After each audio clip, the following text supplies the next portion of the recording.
Okay, if more blood flows through the surface of the skin, it means more heat is lost from the surface of the skin. And you know, we are thermal individuals. Therefore, if more heat is lost from the surface of the skin, it means more blood will flow to the sweat glands. Because the sweat glands is from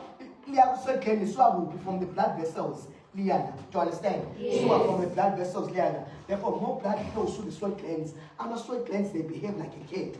If you give ushwela or sweet to inani, it becomes more active. Same as the sweat glands. If you give them more blood, the sweat glands, they do what? They become more active. And if they become more active, it means they release more sweat. It means they release what? More sweat. And the sweat is to the surface of the skin. You have the sweat.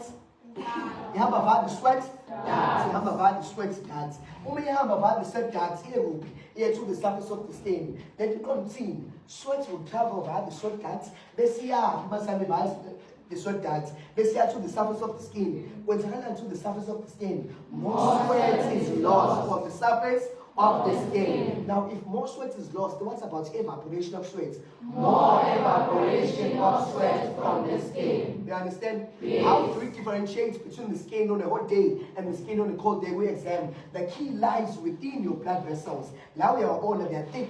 If they are thick, it means that they are elective.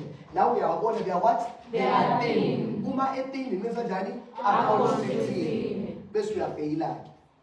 Hey, umuntu futhi akafunde. Yes. Ufike kanjani?